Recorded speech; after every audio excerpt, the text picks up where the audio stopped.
কৃষ্ণপ্রেম তো আসবে কি করে? প্রথম শ্রদ্ধা, প্রথম শ্রদ্ধা।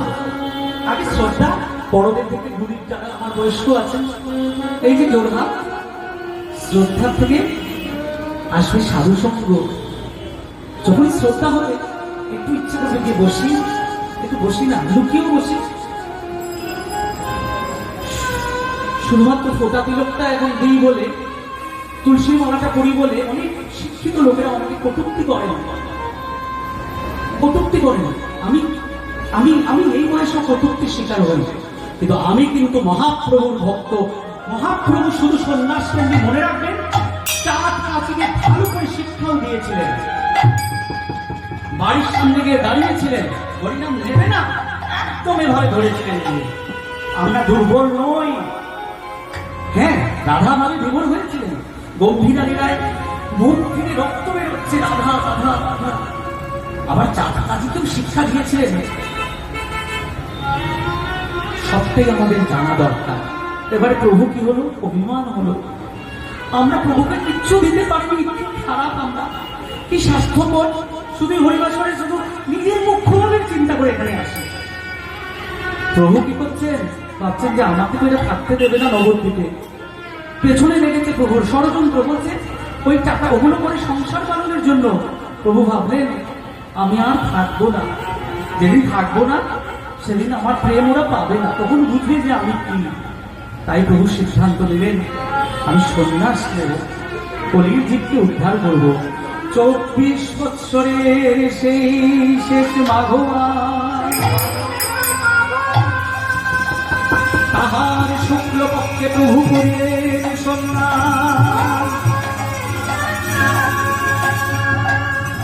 যখন 24 বৎসর বয়স এসেছে, বিবাহ হবে, তার জীবন যৌবনকে উপভোগ করবে। প্রভু ভাবছেন জগন্নাথ সব ভোগ বিলাস বাদ দিতে ব্যস্ত, কাটোয়াতে চলে গেছেন।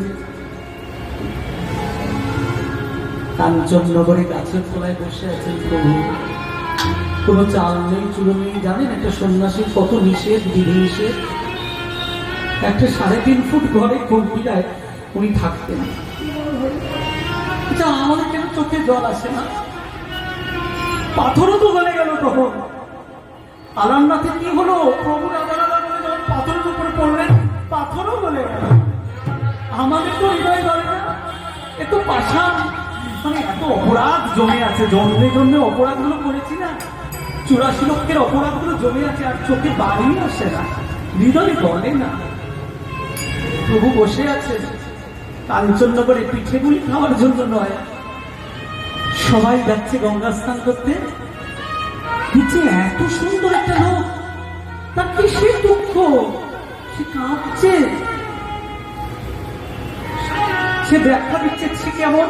শারদ শশীতে বিদ্যুৎ মিশ্রিত। কি বলছেন? শারদ শশীতে বিদ্যুৎ মিশ্রিত। সবচেয়ে সুন্দর চাঁদ হচ্ছে শরতের চাঁদ, তার সঙ্গে চাঁদই শোভা, তার সঙ্গে যদি একটা বিদ্যুৎ চমকায় যে শোভা, সেই বলছে শারদ শশীতে বিদ্যুৎ মিশ্রিত।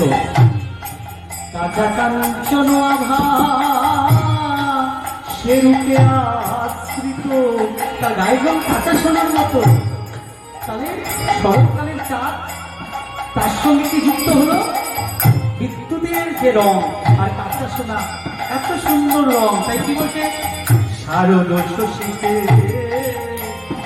বিদ্যুৎ মিশ্রিত, কাঁচা কাঞ্চন আভা সেই রূপে আশ্রিত। আর কি আছে? চন্দন চর্চিত ভক্তের অর্চিত।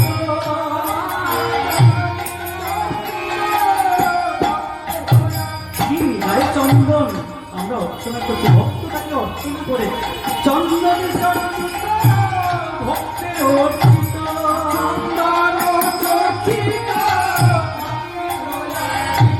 দেখে মূর্ছিত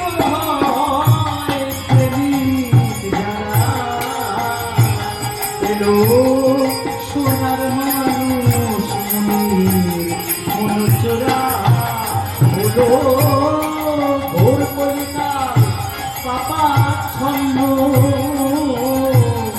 এলো সোনার মানুষ মুনির মনোচরা। বলছে এত সুন্দর রূপ, সে কি হরণ করে? মন হরণ করে। এলো সোনার মানুষ মুনির মনোচরা। সাধু সাবধান, চোখে বলেনি সাবধান হতে। সাধু তোমার গায়ে কিন্তু কাদা লাগবে, চোরের গায়ে আর কি কাদা লাগবে, সে তো চোর। সাধুকে বলেছে সাধু তুমি সাবধান, নাম জপবেন, যখন জপবেন মন দিয়ে, মন মন, এই মন হচ্ছে বৃন্দাবন। এখানে বসে থাকলাম আর বিষয় চিন্তা করলাম, তাহলে কিছু হবে না। তাহলে এগুলো সোনার মানুষ মনোচরা। এবার যতজন লোক গঙ্গার ঘাটে চান করতে যাচ্ছে, কেউ আর চোখ ফেরাতে পারছে না, বলছে রেখে শেষ। তখন এক নাগরিক আরেক নাগরিককে বলছে,